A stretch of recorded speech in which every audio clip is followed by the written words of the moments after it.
We've been talking about basics. I've been boring a lot of you about aperture and shutter speed and stuff. So what I wanted to do is show you, take a picture and actually show you the picture. Make a change in the camera, take a picture and show you the picture. So rather than showing you a picture, then you'd have to go home and figure out how did he do this on the camera.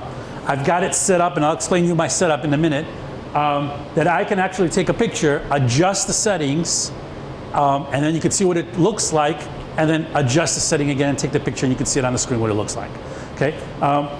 We were thinking of either a model or a bust of a person or something that here to show depth of field. I shoot flowers a lot, so we're going to use flowers to show depth of field. Okay? Basically aperture. Then my second idea was to bring a waterfall, since I love taking waterfalls.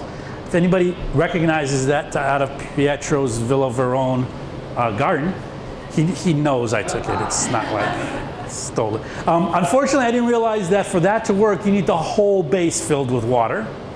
And probably the splash factor is going to be really, really high. So we're not going to do that. I did pick a lot of pictures of shooting waterfalls at different shutter speeds. So you will see the different shutter speeds on how to do waterfalls.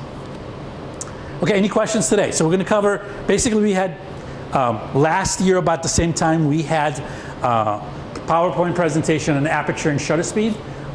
This year I'm actually going to show you how the changes on your camera affect the actual photos that we take. Setup is pretty simple. This works for Canon or Nikon, by the way. Software is free. So Canon or Nikon, the more modern cameras, they have a USB output. Okay? Pretty simple USB output. Almost all cameras over the past couple of years-ish, probably longer than that, 3 years-ish, have a USB output. USB output cable, I think one of these comes with the camera usually. I didn't have a long enough one, so this all one into the other. Cables I had at home. Goes right into the USB port of your laptop. Okay, really simple. Nothing else needed on the camera itself. So the software, whatever you're going to use, is now going to control the settings of the camera, including the shutter. Okay, what do I use on the laptop? This software is free and comes for both PC and Mac. It's called Digicam Control. There's a whole bunch of other, software out there. I know Canon and Nikon make their own proprietary software that you have to buy for 90 bucks or whatever it is. And they have a lot more functionality than this. But for controlling the camera and taking the picture, this freebie software is really, really good. Okay, and again, works for Nikon and software. It likes the standard USB output because basically your Windows or your Mac laptop has to recognize your camera, right? That's the first step. If your camera is not recognized by the laptop, then this is not going to work. Then you have some USB driver issue. But I didn't have that. I just turned on the camera, plugged in with the USB cable. The camera said, hey, you got a Nikon D800, congratulations. And the driver was installed and off I go. Okay? So unless you have USB driver issues, it should be as easy as that for either platform. I tried on the Canon too, and it worked just as easily on the Canon. All right, any questions on the software?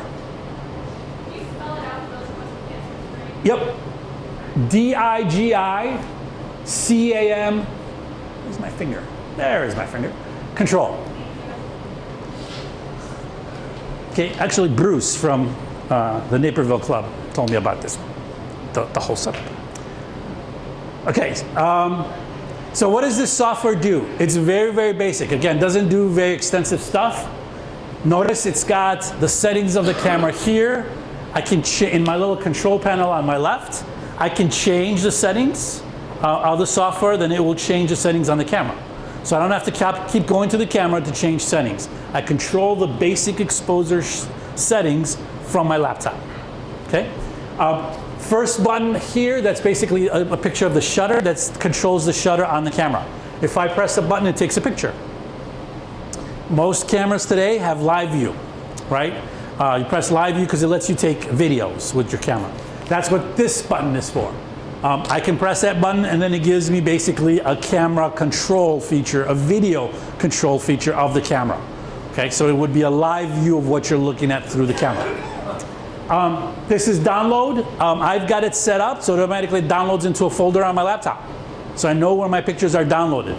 You have a lot of flexibility. You can save the picture to your flash card. You can save it to the flash card and your laptop, or you can save it just to your laptop. It gives you a lot of flexibility there on what you want to do with the pictures. I've got it set it up only going to my laptop so we can take a look at them. Bracketing, don't know what that is, and on it goes to weird stuff. There's an astronomy, there's an astronomy mode right there, which I didn't really like how it worked, because I have all the astronomy software for my Canon camera, which works really well. Let's see what some of this other stuff is. Time lapse. Okay, so that time lapse photography. Full screen that just basically blows the middle into full screen. Unfortunately, the resolution of this projector is only 1024 by 768, so it's crunching things on the screen for you to see it all, right? Okay, other things. We should have a class someday about what this means. And it's really the most important part on the camera that tells you what your picture is. Okay, and it's probably the most difficult to understand if you just want to see if your picture, if your photo is a good exposure. It's called the histogram, right? And some cameras give you an instant feedback histogram that's kind of plain. The more advanced cameras have multi-layer histogram feedback. This is really nice. You can control what aspect of the histogram, how simple or how complex you want to make it.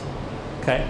Everything on the screen is default. After I played with it, I reset everything to default so there's not weird stuff on the screen that you don't know what it is. Here's a preview of the picture that's downloaded, and here's where it's downloaded.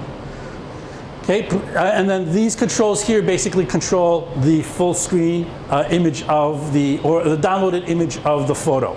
You go back and forth, delete, store, so forth. You can change. This basically shows me the full picture. You can have it one-to-one, so you just see a one-to-one resolution.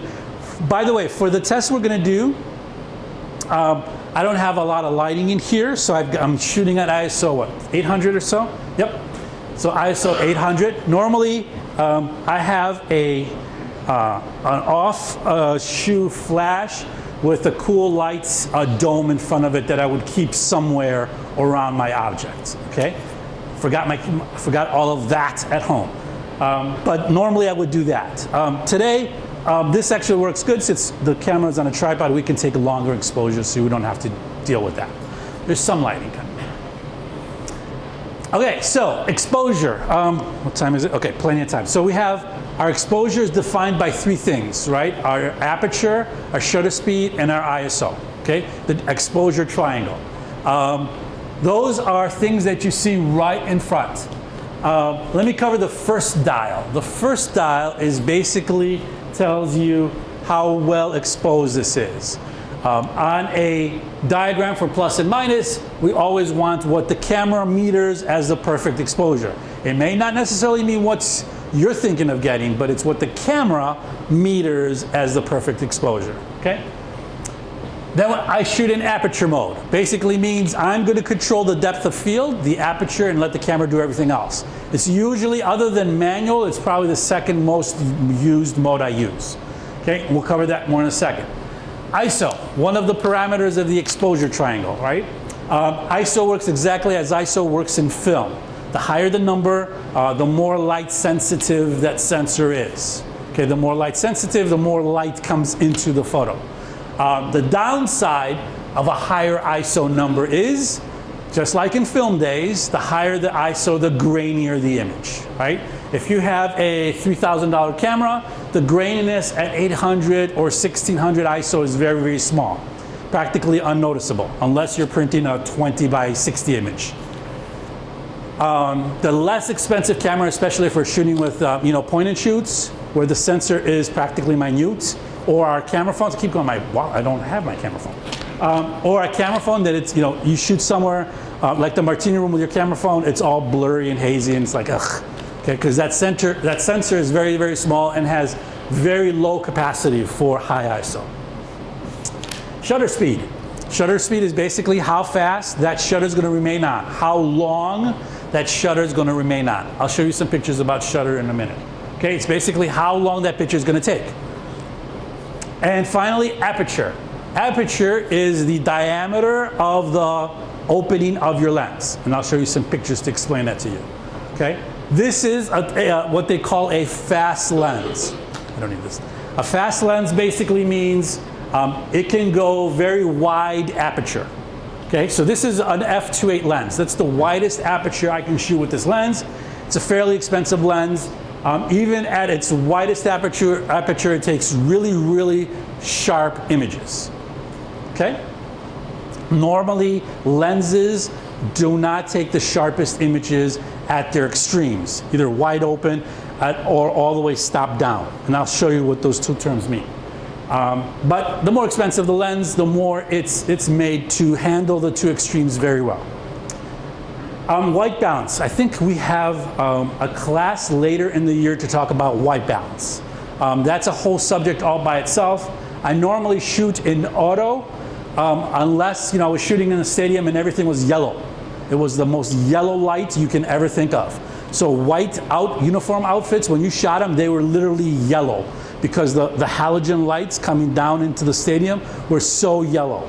So how do you handle a situation like that? Okay, so there'll be a whole class on talking about white balance.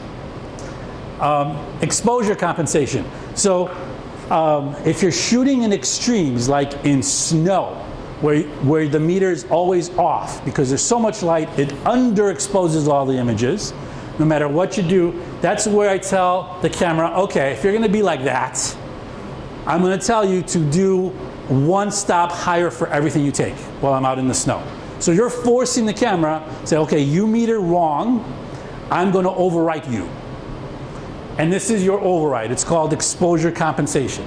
And I use this a lot in snow because it's so bright, right? The camera will downgrade the exposure so much, it's too dark for me to like.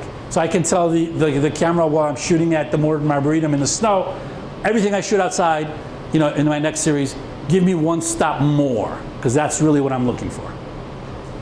I recharge my batteries. I won't fall for that mistake again, if you all know what I'm talking about. And then this basically says it's downloading to your screen. Okay, let's talk about aperture. Any questions on the software and what that left side means, the control panel? I don't understand exposure compensation. Yeah, so, basically exposure compensation says whatever you think the correct meter is, okay, the correct amount of light, or let me put it this way, whatever the camera thinks is the correct combination of shutter speed, aperture, and ISO, I'm going to override it. Is that little line thing when you look at your screen? Correct. It's exactly a little line thing with a minus or a negative, and then I think usually it's in third stops, so 0.3, 0.61, positive or negative. So if you have that at 0, do you make it explode one more stack up for snow? Yes. So in snow, there's so much ambient light that the camera is going to underexpose everything. So it's going to say, oh, this is too bright. You don't want all this. Too much white is out here. I'm going to underexpose everything. So now my white is kind of gray and bland and yucky. Okay? But if I'm going to take a lot of pictures outside at the Morton Arboretum, I don't want to have to keep changing it all the time. So what I'm going to do is I'm going to let it underexpose all my pictures, but I'm going to come to the exposure compensation, which is usually, I think on both cameras, it's a little button with a plus and a minus on it. Okay? If I recall, on both cameras, that's what it is. And I'm telling it that I'm going to overrule what you think is the perfect exposure. That's all you're saying. In the snow, exactly. In the snow, if you take a picture, it's going to always be a little darker than you care for. I want it +1. Do you change your metering, like your spot metering, meter speed when you're in the snow, like what do you use for that? It doesn't matter. Nope, it does not matter at all. In the snow, there's just, even if you're taking people, kids and stuff in the snow, the percentage of the kids is such a small percentage in your portrait versus the background white. It's going to say there's way too much white out here. I'm going to downgrade everything for you. And that's not what I want. Sure. Any other questions about the control panel? All right. Let's talk about aperture. So this lens is an F28 lens. That means I can, and now this, by the way, this is you looking down into the lens. Okay, I think I've got another lens in here. I do, my macro lens. So this is also an F28 macro lens. So if I'm open this and open the bottom, wow, it's all messed up. And I look into it, I see this. Actually, I can see that without opening the bottom. I see that right now because it's stopped all the way down F22 and it's off. Okay, literally just looking straight to the lens. Okay, that is the aperture. The larger the shutter is, the more light it lets in. Right? Simply again, nothing fancy. Look down into your lens. The fancier, the more expensive. That's technical talk for more expensive. The lens is, the wider it can open the hole. Okay? A lot of lenses usually are in the 3.5 to 5.6 range. Okay? F28 is my macro lens, and it's this standard zoom lens. I have what we call prime lenses, which means they're not zooms, they're fixed.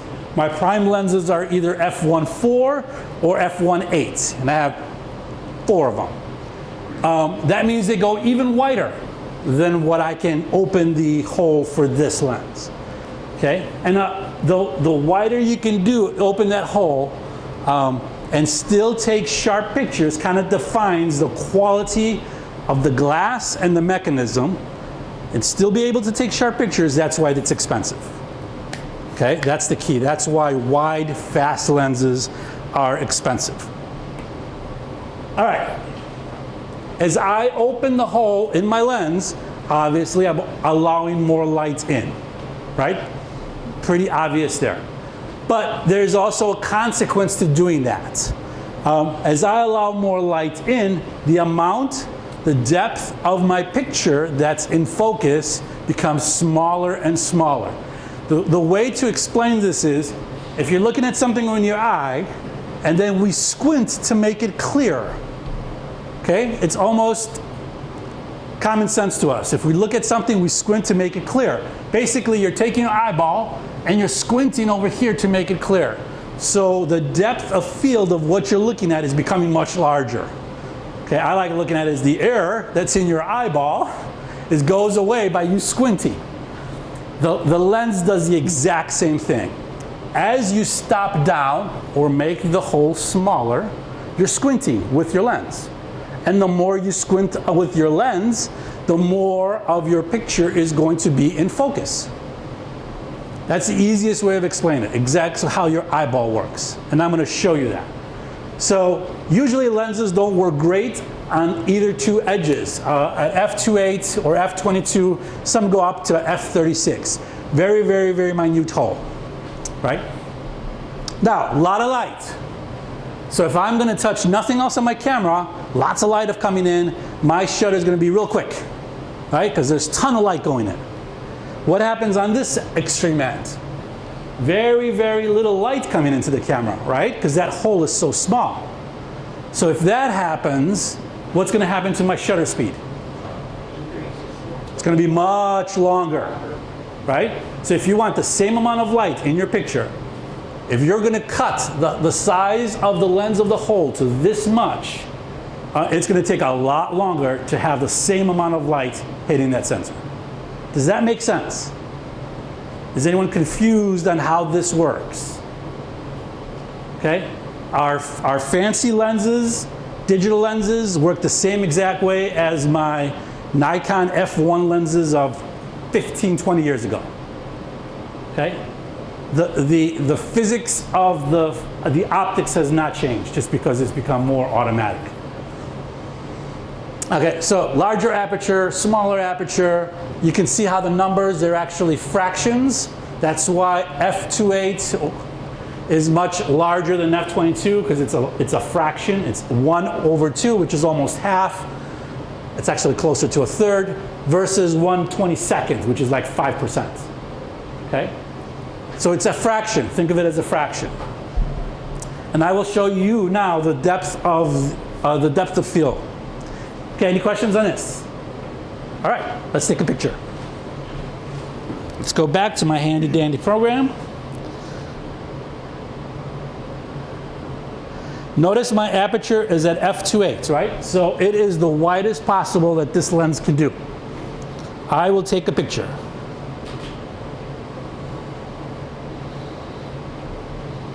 There's my picture. Note some key things. Cool thing about, you can turn this on or off. Cool thing, it tells me where it focused. Okay, it focused pretty much in the center of that flower.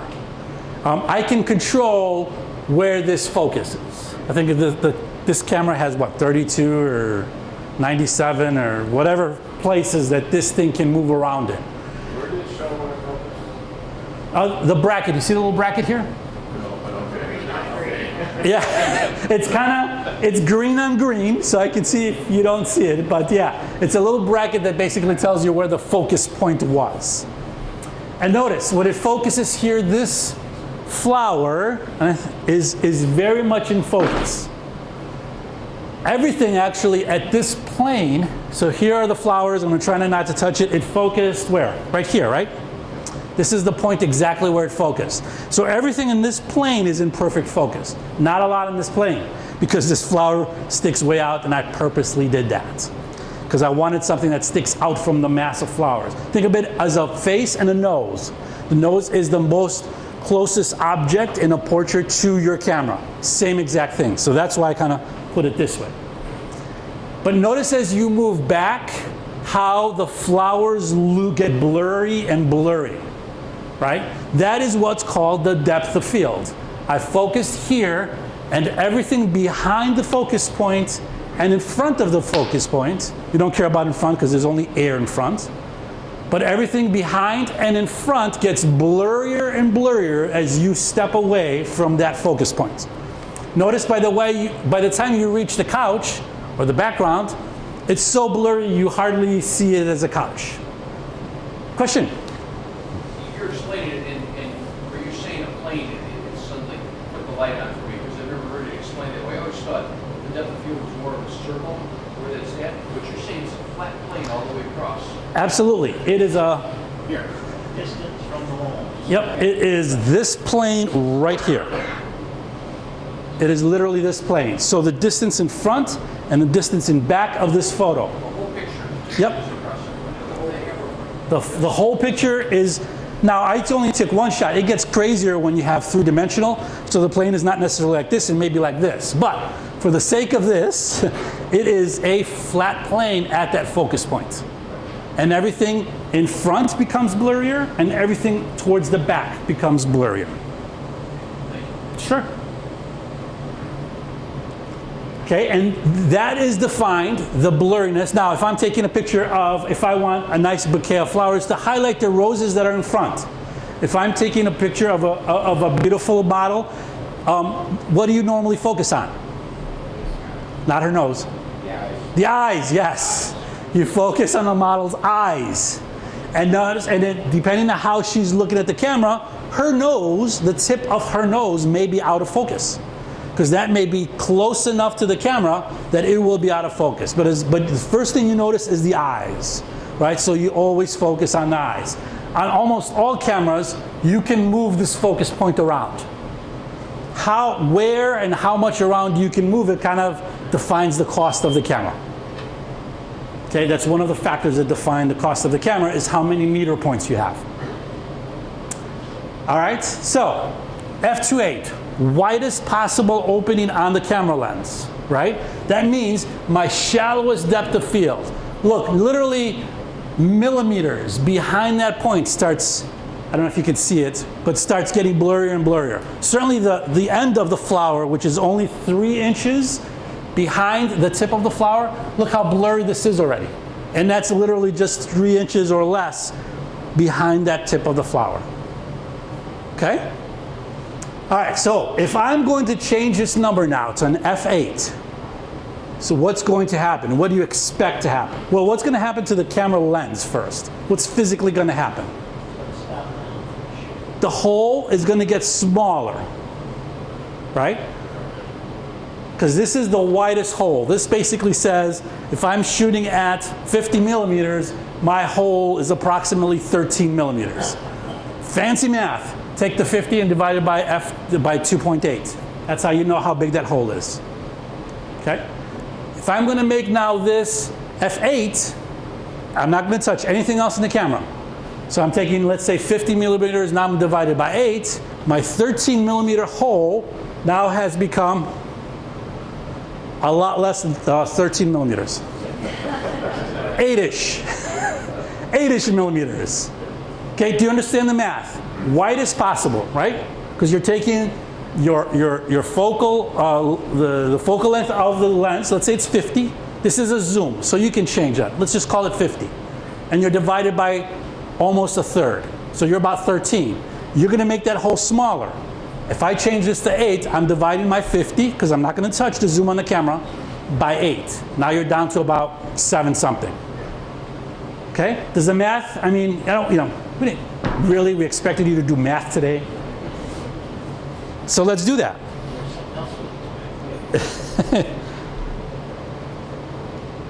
Change it to F8.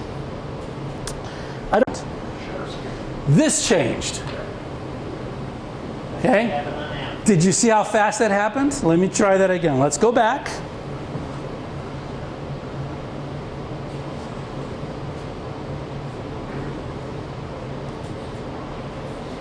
One-tenth of a second. Fairly fast. If you notice how fast that shutter speed, fairly fast.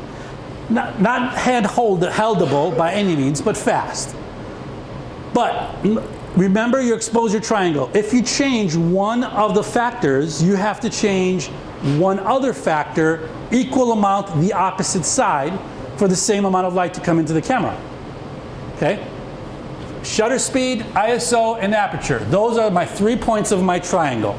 If I'm going to change one of those two numbers and still have my triangle, oh, here's more math, and still have my triangle be equilateral, all 3 sides even, 2 sides have to change. One in the positive direction, one in the negative direction. Okay? If I don't do that, then what's going to happen to my triangle? It's going to become like this, right? Not equilateral, not equal sides. Because you're stretching one point and not touching the others. Okay, you got to touch 2 points to make my triangle be equilateral. I don't think equilateral goes for triangles, does it? Geometry was so long ago. Okay, so if I'm going to change this number, okay, the camera's looking at that object right now. It knows, hey, this is how much light you want, because I'm Nikon and I know better than you. So if I'm going to change one element, it's going to automatically change another element the opposite direction, because it knows I want the same amount of light coming into my camera. Okay? So notice I am at about F, and it's live, by the way. It kind of goes between F8 and, 1/8 and 1/10 of a second. Now if I'm going to go way down to F8, that takes my hole of the lens opening from almost a third to an eighth. That's a factor change of 2.5, right? Carry the 7, yeah, 2.5. So 2.5 times less light is now going into my camera. So either the ISO or the shutter speed have to change by 2.5 so that this has this much light and it doesn't turn any brighter or any darker. Okay, am I losing anyone? Question, sure. Is the picture previewing right now? Yes, this is live. So you can tell the depth of field changed as you switch it over. Yes. I mean, you're not going to see it until I actually hit the shutter. Okay, it's not completely framed out. Yeah, I have to actually hit the shutter for it to change the picture on the screen. Yep. But it knows it's metering now. It's live metering. So it knows if I'm going to change one, it's going to change the other. So, but you could also, if you're changing it to 4 stops, let's say, you're from 2.8 to 8, you could change ISO 2 stops and aperture. Absolutely. Yeah. So what Doug is saying, I changed one parameter, one of my 3 parameters, by 2.5 times. Stop means double the light. Fancy photographer talk for double the light. So if I'm going to change one 2.5 times, I can change one 1.5 times, and one 1. It doesn't have to be just one. Right? You can mess with the other 2 as long as the overall change is the same. you're gonna get the same amount of light. Okay? But to not mix things up, we're gonna leave it in aperture mode. That means I'm gonna change the aperture. I want the camera to worry about my ISO and my shutter speed. Usually it's not gonna change the ISO unless I allow it to. So it's gonna keep the ISO at 800, so it's gonna change the shutter speed. So it went from 1/10 of a second to, yep, 1.3. With that comes there's 3 stops difference, 2, 8 to 4, 4 to 5, 6, 5, 6, 8.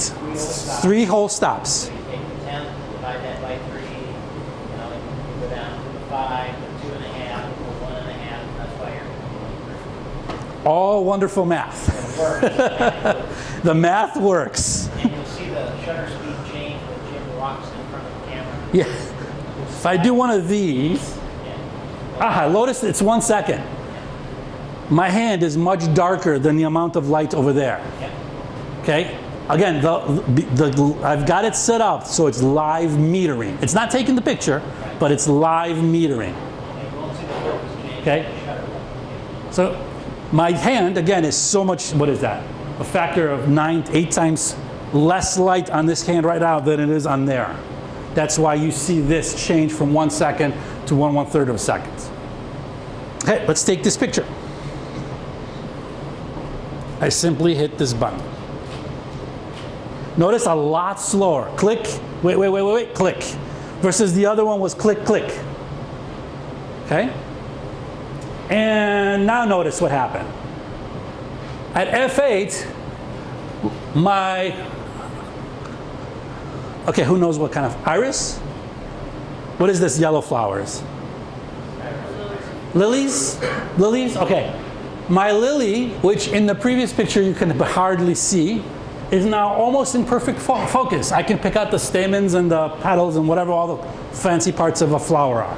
Okay, they're almost in perfect focus. Notice that. Okay. I don't know if you noticed the couch, it was a lot blurrier. Now it's a lot less blurrier. Okay? And that happened, so what really happens? My plane was barely 3 inches in front and in back.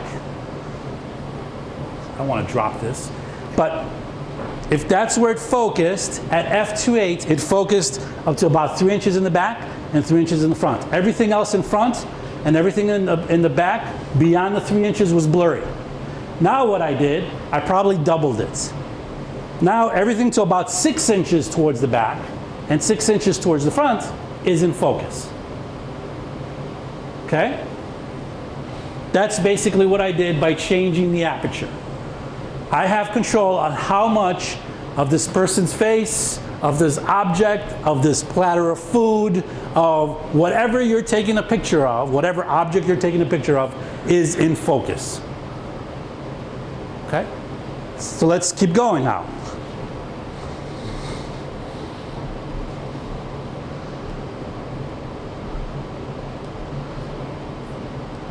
Oops.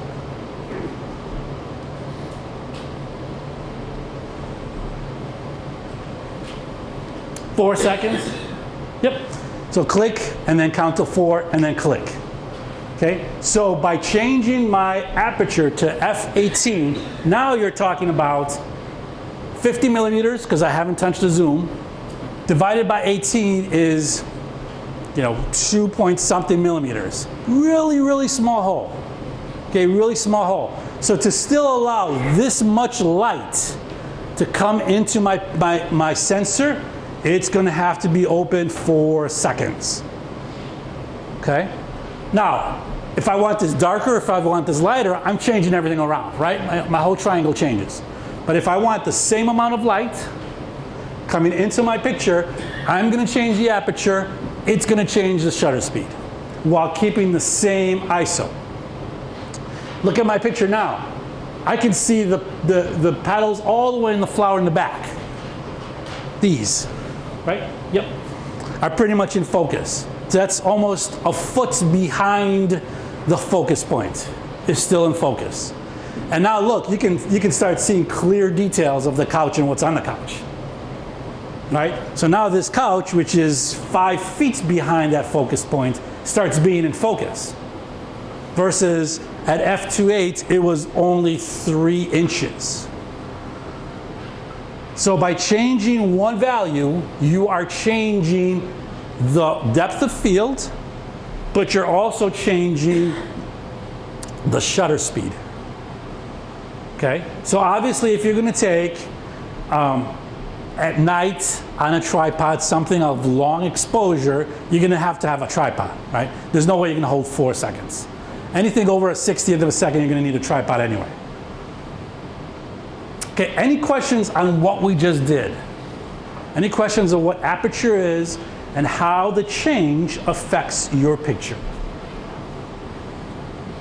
Okay, again, it applies a lot for when you're taking object photography. If I'm taking landscapes and my focus point is, 500-600 feet away, leaving it at f8 or f5.6 won't make a huge difference because that object is way over there, okay? But we're talking about taking pictures of your kids that are only a few feet away. We're talking about taking pictures that you want a blurred background in of models. Even, I have a piano at home. I love taking picture of the piano keys. There's 88 keys. You can take really cool pictures and then change the aperture one little bit of a time, and you can see one key after the other start coming into focus. I didn't want to play with their piano, so I didn't want to do it. Okay, so that's what aperture defines. How much of your object is going to be in focus. Okay, I could change this focus point to be way back there. Okay, if I do that, then the front is not going to be in focus. But the leaf back here will be. You define where you want this focus point to be. Especially if you're on a tripod, then it's really easy, right? Oh, the noise is off.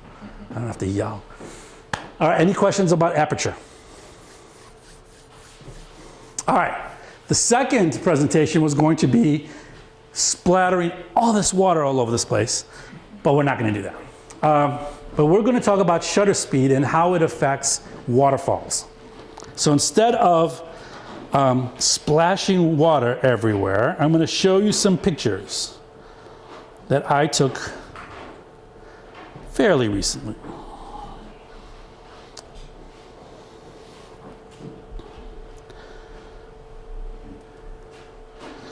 I think all of these, this is not the Elgin waterfall, by the way, are the, down in Darien, Glen, Waterfall Glen, off of 53, way down in Darien-ish. Nice little park. This is actually only a few feet tall, just like the so-called Elgin waterfall is. But depending on where you take a picture of it, you can make it look humongous. So I love taking pictures of waterfalls. Oh, let me change this so you can actually see the details. Yeah, go away. Okay. So here is my picture, and it doesn't show me stuff. Okay. Oh, because I made a copy of it, my EXIF went away. But I am cool, and I wrote it down in the file name. So this picture is at an 80th of a second at f4.5. So this is basically, I took my camera, I went on the waterfall, I put my camera on the tripod, I took a picture. That's the first thing that comes out. Notice the water, splotchy, like any other fall of water would be. Okay? So the question now is, how do I make that look cooler? I've always seen these pictures of cool, flowing, wonderful looking water. How do I make this water that just kind of looks splotchy, imitate that? What do I need to do? Anyone? Shutter speed. So my shutter speed, as I said, I wrote it down in the file name, is an 80th of a second. So how much do I have to change that to? Sorry? At least a second. At least a second? Yep. Anyone else? Yeah, I try to go at least 1 or 2 seconds. The longer, the better. What the caveat is, if it's windy, the problem is your leaves are starting to get blurred.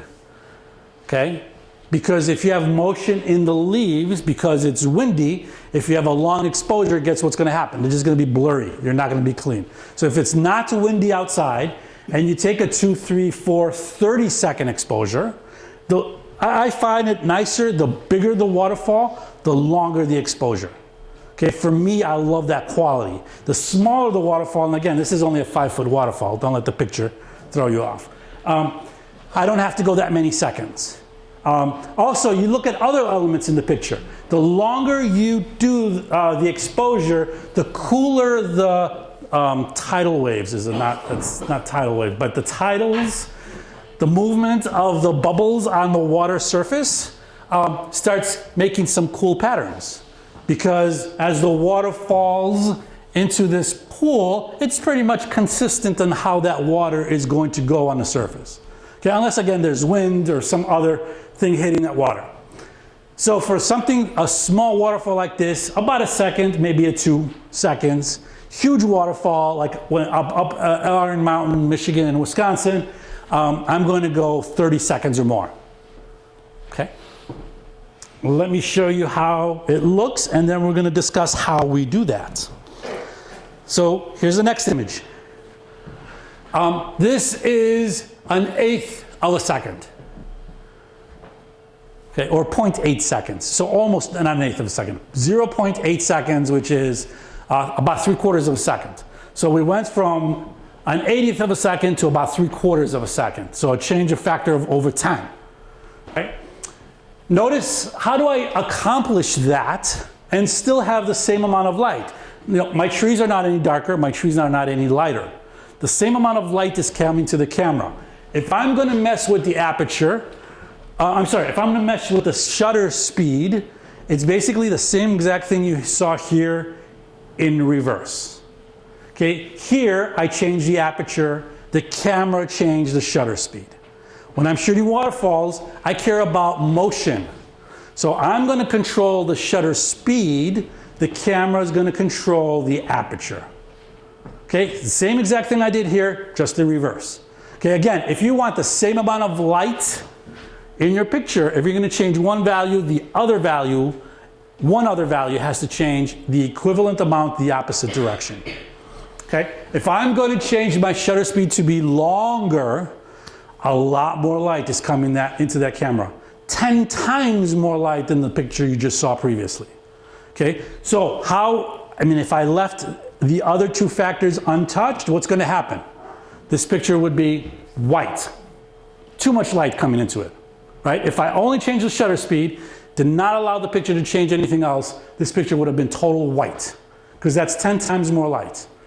But the camera changed the aperture from 4.5 to f32, about 8 times. You can see the math works. Now that is the smallest possible hole of this lens. It cannot go any smaller than f32. Okay, but notice what happened. Now I've got almost 1 full second. Okay, look at the difference.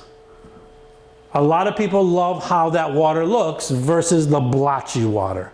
And why does it turn like that? Because my shutter speed is almost a full second. All this water is flowing, it's capturing it. So instead of being blotchy, it creates one smooth looking water flow. Okay, I did not change the ISO. So therefore, I'm only dealing with these 2 factors, aperture and shutter speed. Just like I was dealing with just 2 factors here. We're just reversing which one I'm controlling. So the question will come up, all right, so how do I make it even more? How do I get it slower? Okay, I've got my ISO at 100 or 50 or whatever the slowest ISO is on your camera. How do I make it even slower? How do I get 2 seconds? Okay, some people will sit there, kind of think about it, look at my camera. Can't do it. Can't do it. You've reached the maximum, smallest aperture of your camera. Your ISO is the lowest it can be. 1 second is the most you can do. Okay? Is that true? So far. Yep, that is true if you do nothing else up to the camera. Right? Aha, but if you use filters, you can make this image darker and darker and darker. Okay, so what are we talking about? We are talking about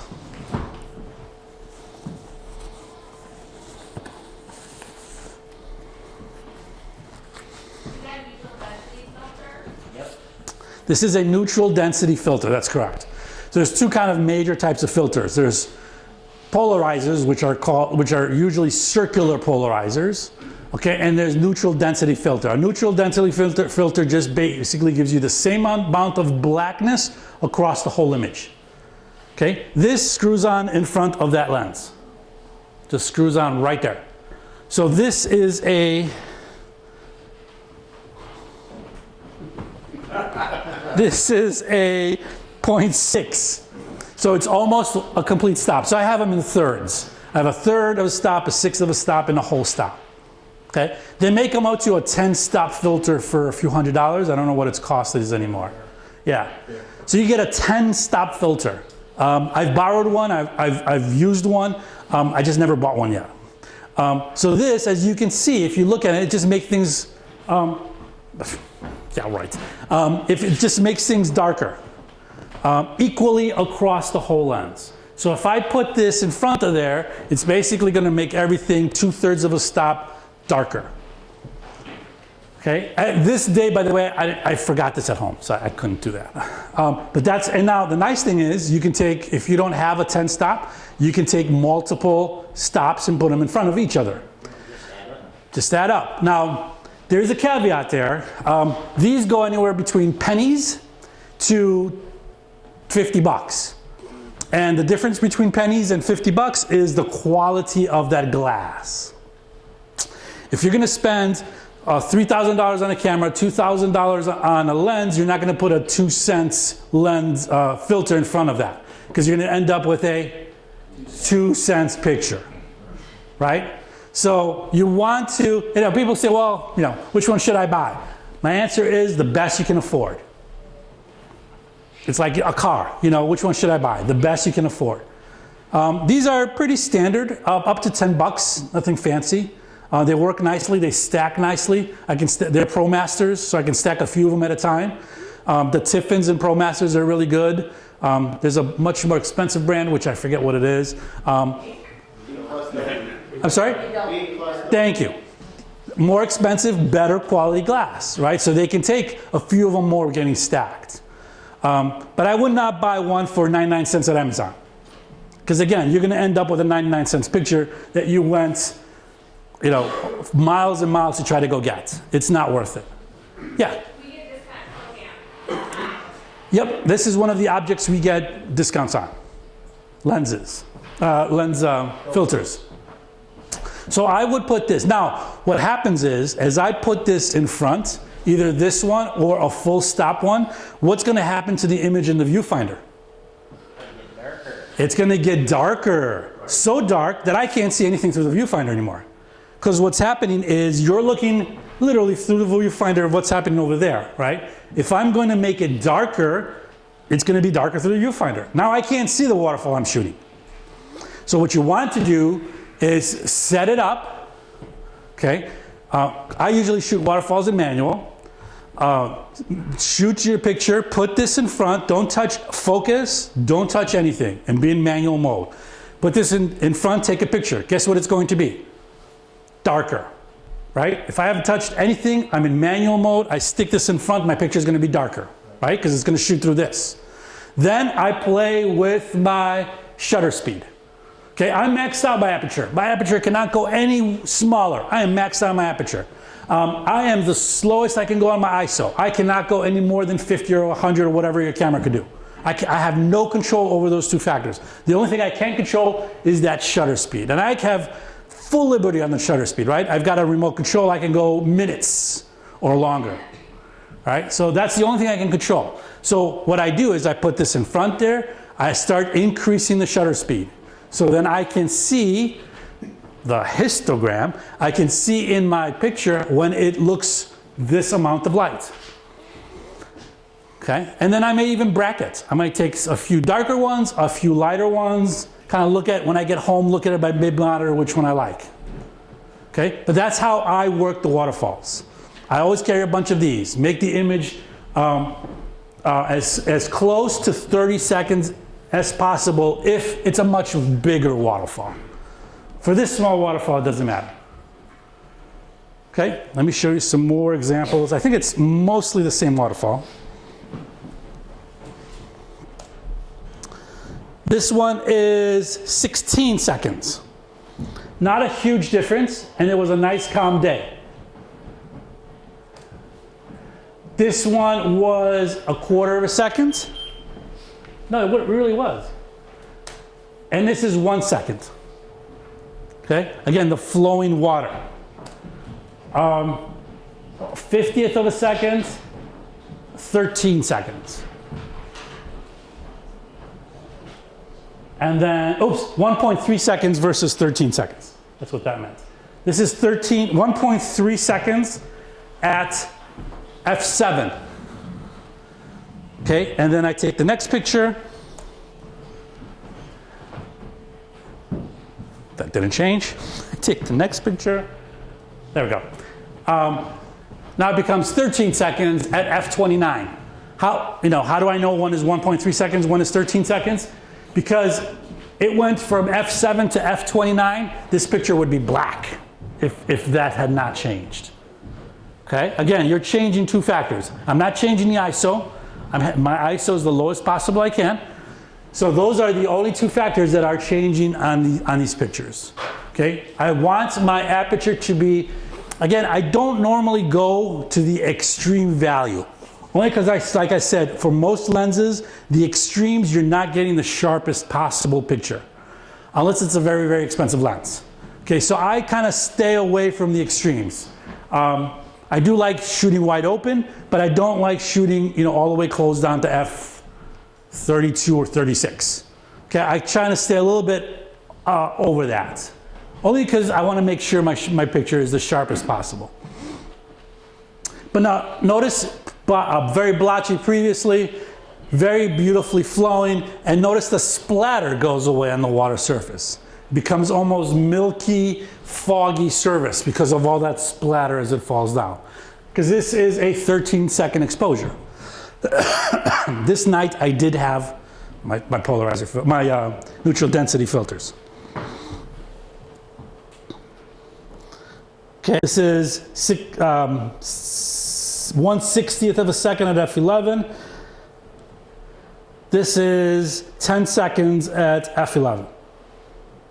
Using one of these. I also change the ISO, just messing with these things. 1.3 seconds at f11, 3 seconds at f11. So 2.5 times difference, and you can see the obvious change in the picture itself. Again, these are all very small waterfalls. If they were really big, I'd be stacking these up and getting as milky as possible. Again, the wind kind of defines how much of that you can do. All right, any questions? I can show you how this works using this setup. Can you tell us what a secret waterfall is in South Elgin? I don't know why they call it secret since everyone knows about it. It's actually, South Elgin, I think, or it's just over the property line on You drive south on McLean Boulevard until McLean and 31. dead ends in 31. Yep. You make a left-hand turn and head North on 31. About 100 feet, there's a parking lot on your right. Right. And you walk down a little trail to your right, and it's down there about 200 feet. Yep. So it's on Route 31, just north, and by just I mean a few hundred feet north of the intersection of McLean. Okay, on Route 31, a few hundred feet north of the intersection on McLean. The east side is the parking lot. Small parking lot, maybe 10 cars. You can park there. It is part of the, I think, either the Fox Lake Trail or the Prairie Path Trail. I don't. Okay, but that path, the trail path, I think it's, okay, it's a bicycle path. You're going to see a bridge.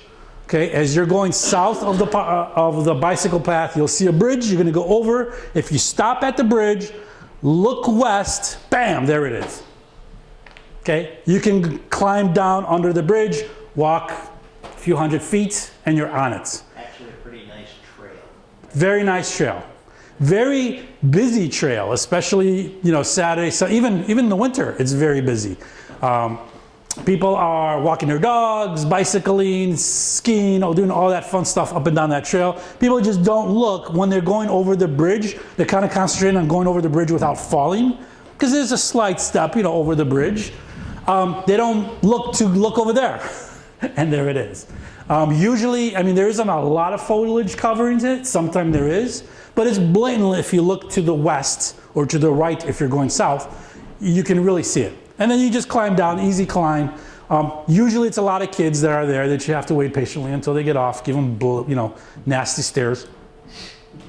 And finally they get the whole idea and they walk away, and then you can take a picture. The back part, which actually flows by 31, is now all graffitied. The nice thing is you can carefully walk onto the stream, because it's literally a stream. A few inches of water, okay? It's not a river. And maneuver your camera so that you don't see the background that's all graffitied up, okay? So you can strategically do that by the placement of your camera. Well, last time I was there, which is a couple of months ago, late fall, it was very graffitied up. The background, which was the underpass of Route 31, okay? It's very pretty. I'm sure seasonally it's very pretty. One of the biggest waterfalls we have around here without going, you know, Ottawa, Southern Illinois, or by Galena. Those are the other bigger waterfalls I know, at least in Illinois. Or this one in Darien or wherever it is. Now, I mean, I've seen cool pictures of, you know, a waterfall of a foot large with the camera way down in the water, and it makes it look tremendously large, right? Things you could do with cameras. Okay, so let's make sure this still works. I think I left it live, right? Yep. I'm going to change this to F8, which is kind of in the center. Take another picture. Listen to the click, click. Okay, click, click. So about 1.3 seconds. Now I'm going to take, I'm not touching anything on the camera. I'm going to take the neutral density filter, stick it in the front. Immediately, the camera knows, hey, you're messing with me now. What are you doing? You're messing. Okay? Because I made things darker, right? The camera is live metering those flowers. That means it is constantly taking the meter, okay? The exposure, because that's how I rigged it. You can turn that off in the software if you want, but that's how I turned on the software. By me putting the neutral density on there, now it's 1.6 seconds. From 1.3 seconds, no, from 1 over 1.3 seconds to 1.6 seconds. So over a stop difference. And you don't have to stop there. Now, let's take this picture.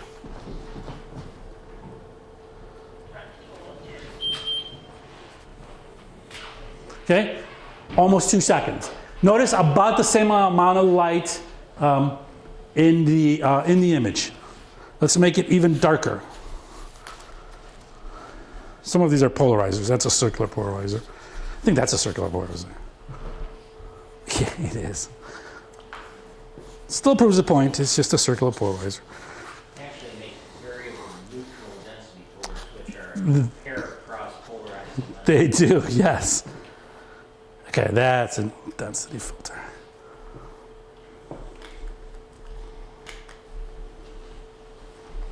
Okay, let's take the picture. 2.5 seconds. Okay, and now let's add another one.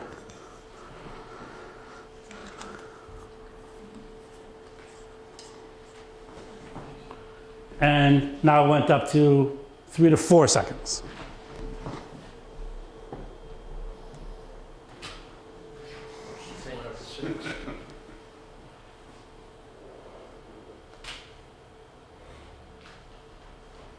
No, but it didn't meter it very well.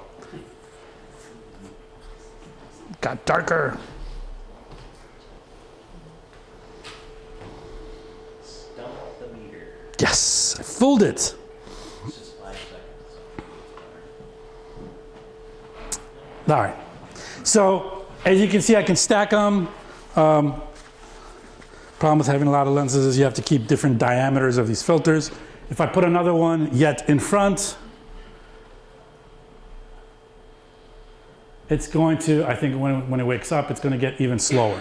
Okay, so that's what I do with waterfalls. I'm forcing the shutter speed to be longer and longer because I've maxed out my aperture and I maxed down my ISO. So my only control is to force it to be darker and darker by putting these in front of the lens and making this larger and larger. Okay? So we covered aperture, and by changing the aperture, what it does to the image, and we covered shutter speed and how changing the shutter speed has an effect on your image.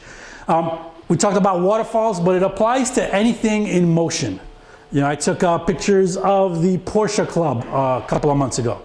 Cars running around in a circle. Okay, same concept as water falling. Do you want a beautiful blur, or do you want to see the driver through the window? Okay, two different kind of pictures, right? One is a beautiful blur of the cars, very artistic, kind of cool, especially when it's all different colored cars going in front of you. You have these cool blurs, versus, hey, you know, he wants me to take a picture of this face. How vain. How do I control those two different pictures? If I want the blur, what's my shutter speed going to be? Slower, right? Or longer. Seconds, several seconds. Probably the amount of seconds that it takes for that car to go around that curve. And I go curve because you have to slow down, see? Versus if I have to stop to see the driver's face in through the windshield, how fast is my shutter speed going to be? Really fast, about 1,000th of a second, right? So here now you have to, if it's cloudy, you got to up your ISO to get that fast shutter speed. Okay, if it's sunny, you probably don't. So how do you, I'm always asked, you know, I'm sitting there taking pictures, other photographers, semi-pro, or just family members trying to take a picture of this, and look at my camera and go, how did you do that? You know, it's basically an understanding of these three values. If you understand how the three values change your image, then you can do stuff like that. If you know what changing the shutter speed does to your image, if you know what changing the aperture does to your image, you can take a beautiful blur of red, silver, and black, or you can take the driver's face through the window. Okay? You can take a model's eyes and nothing else in focus, or you can take her entire head in the background in focus, because the children are behind her. It's a family portrait. So you want all that in focus, not just the model's or the mother's eyes. Okay, you control that by changing these three values. All right. Wow, time flies. Any questions? Okay, I'm glad we didn't splash everyone with water. I think it kind of worked out well without that. Maybe in the summer, I'll take this outside and we can take pictures of the side, and you can see, we can actually take pictures of it splotchy and beautiful milky. And we can make a mess outside, it's okay. Does the software allow you to change the focal point, or is it just showing you? No, actually, yes. I did play with that. Not sure how. I think I got a slip of live view. Oh, I bet you I got some neutrally density filters in there.